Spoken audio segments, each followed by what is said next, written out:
ৰজা নাগক্ষৰ দিনত স্থাপন হোৱা বিল্লেশ্বৰ দেৱালয় স্থাপনৰ আঁৰতো আছে বহু বিশেষ কাহিনী। মন্দিৰটোৰ প্ৰতিষ্ঠাৰত কিছু জনশ্ৰুতি শুনা যায়। জনশ্ৰুতি মতে প্ৰাচীন কালত ৰূপনাৰায়ণ নামৰ এজন ব্ৰাহ্মণৰ ঘৰত এজনী কপিলী গাই আছিল। ব্ৰাহ্মণে কিন্তু এই গাইজনীৰ পৰা ঘৰত কোনো গাখীৰ খোৱা নাছিলে। ব্ৰাহ্মণৰ এই গাইজনী ওচৰৰে তিলা এজোপাৰ তলত সদায় যাবলৈ ধৰে। ব্ৰাহ্মণে এতিয়া ওচৰ চুবুৰীয়াৰ সৈতে লগ লাগি সেই তিলাটো খান্দি চালে আৰু তিলাটোৰ তলত এটা শিৱলিংগ উদ্ধাৰ কৰিলে।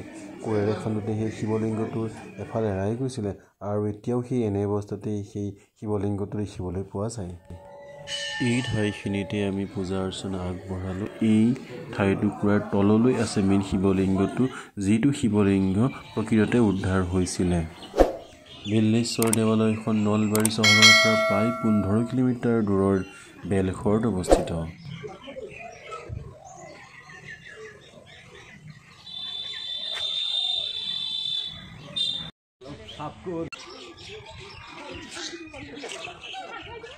হয় নৱনিৰ্মিত শিৱ বাবাৰ প্ৰতিমা। এইটো হৈছে দেৱান পুখুৰী।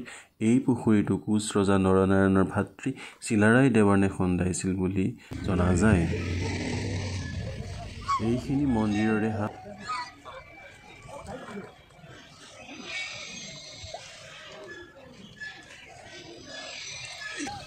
মাছকেইটা চাওকচোন কেনেধৰণে আহিছে।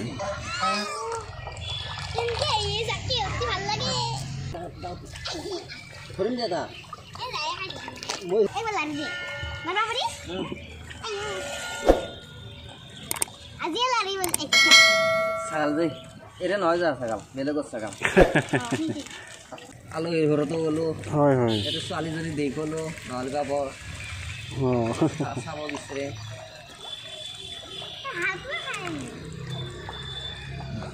মন্দিৰৰ ভোগ ঘৰটো এইটো, ইয়াতে আমি প্ৰসাদ দিব পাৰোঁ।